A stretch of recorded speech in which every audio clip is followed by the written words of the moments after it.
আমার বাবা। আরে ভাই কাপড়টা তো সরা কেন? আরে ভাই সবাই তো ফেসবুকে স্টোরি দিয়ে দিয়েছে, কিন্তু আমি তো এখনো দিতে পারিনি। আরে সাল্লাহ, আমরা সবাই যখন স্টোরি দিয়েছি তখন তুই কোথায় ছিলি? ভাগ এখান থেকে। আরে আমার ছেলেকে বকতেছিস কেন? তুই তো এখানে আয়, আমি তোকে মেনশন করে দিতেছি। হ্যাঁ হ্যাঁ চালু করে করুন। আমার বাবা। বাবা ওঠো, আমার বাবা।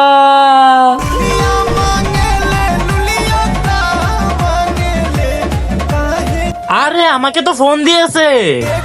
আরে সালা ভাগ এখান থেকে। আমার বাবা।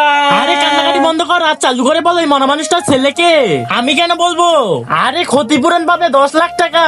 আরে আমি তো ওনার ছেলে। তোমার বাবার নাম কি? হাগলু। কিন্তু তার আগে আজকাল দেখতেছি মেয়েদের ডান্স ভিডিওতে সবাই লাইক সাবস্ক্রাইব করতেছে, কিন্তু এই অসহায় বৃদ্ধ বাবার জন্য তো কেউ লাইক সাবস্ক্রাইব করে না। আজকে তো দেখাই যাক এই অসহায় বৃদ্ধ বাবার জন্য কয়জন ভিডিওতে লাইক সাবস্ক্রাইব করে। এই নাও 10 লাখ টাকা। 10 লাখ? আবে ওই 5 লাখ তো আমাকে দে। কেন? কেন না তোর বাপের চক্কর তো আমার মায়ের সাথে ছিল। আমি তোর বাপের নাজায়ের সন্তান। আরে সালা নাজায়ের সন্তানেরা পাবে না, ভাগ এখান থেকে। কিন্তু আমি তো পাবো 10 লাখ। কিন্তু তোর বাপ তো এখনো জিন্দা আছে। জিন্দা নেই, ছিল। अबे बच्चों के चलो बाप को मार दिया बहुत हो गया आदमी यार।